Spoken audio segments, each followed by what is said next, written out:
आज जो मैं आपको सुना रहा हूं कहानी, शायद सुनने के बाद आपकी आंखों में आ जाएगा पानी।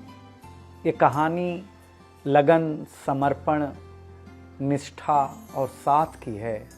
ये कहानी जितनी मेरी है उतनी ही आपकी है। इस कहानी का जो मुख्य किरदार है वो हमारे आपके जीवन का आधार है। वो आपके लिए ज़्यादा, अपने लिए कम बनी है। हाँ जी, बिल्कुल सही समझ रहे हैं आप। वो हमारे आपकी पत्नी है। वो हमारी आपकी पत्नी है। कभी आपने सोचा कि वो आप एक के साथ रिश्ता जोड़ा था, लेकिन एक के साथ रिश्ता जोड़ने के लिए उसने घर, गली, आंगन, मोहल्ला, सखी, सहेली, माँ बाप, न जाने कितनों रिश्तों से अपना मुंह मोड़ा था। याद करिए, जब आपके साथ ब्याही थी और आपके घर आई थी तो बहू, भाभी, दुल्हन, न जाने कितने नामों के साथ बुलाई जाती थी। ये सुनकर के वो मन ही मन मुस्कुराए जाती थी। घर के सारे लोग उसी के भरोसे रहते थे। शायद इसीलिए अंग्रेजी में हम उसे हाउसवाइफ कहते थे। कुछ ही दिनों तक उसने दुल्हन होने का आनंद जिया। फिर झाड़ू, पोछा, बर्तन, चूल्हा, चौका, इन सब ने उसको जकड़ लिया। रोज हमारे लिए नाश्ते से लेकर खाने तक कुछ खास रखना, हमारी लंबी उम्र के लिए न जाने कितने उपवास रखना।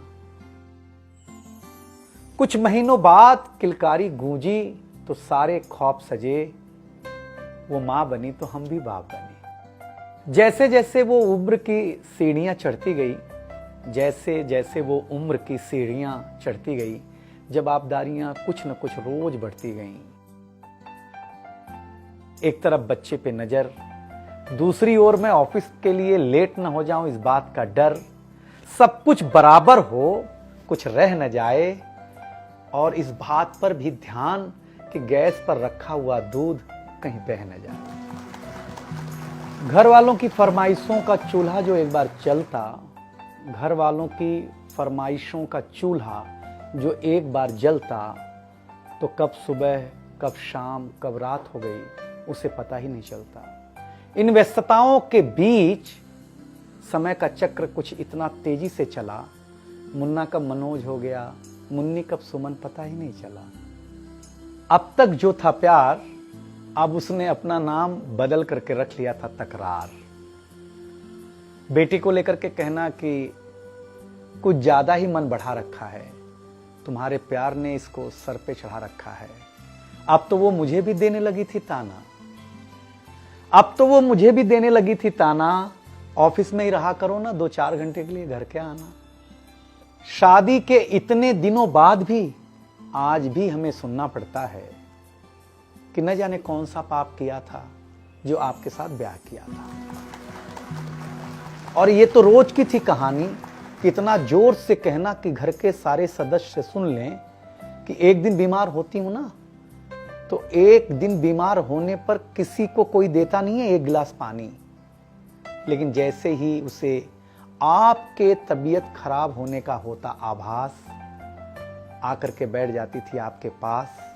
याद तो होगा ना, वो मीठी बातों के साथ माथे पर विक्स लगाना और साथ में कान में यह भी कहना कि कल सुबह अगर अच्छा ना लगे तो फिर ऑफिस मत जाना। लेकिन एक दिन समय ऐसे मोड़ पर ले आता है जहां बदल जाता है जिंदगी का ताना बाना।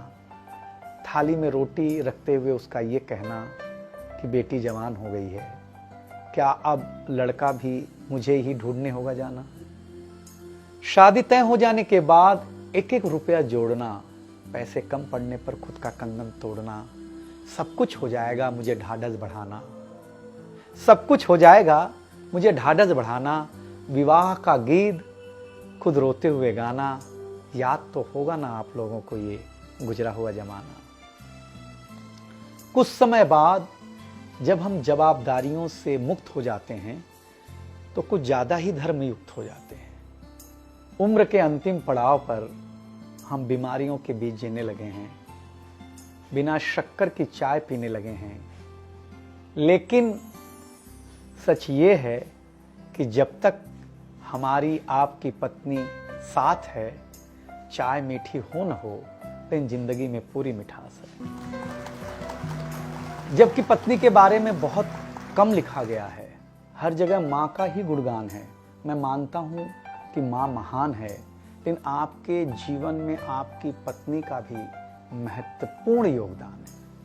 तो आपसे निवेदन इतना सा है कि आप अगर घर पर हों या घर पर जाएं, तो अपनी पत्नी का हाथ हाथ में रख करके संतोषानंद जी का लिखा हुआ एक गीत गाएं कि तू धार है नदिया की, मैं तेरा किनारा हूं, तू मेरा सहारा है, मैं तेरा सहारा हूं।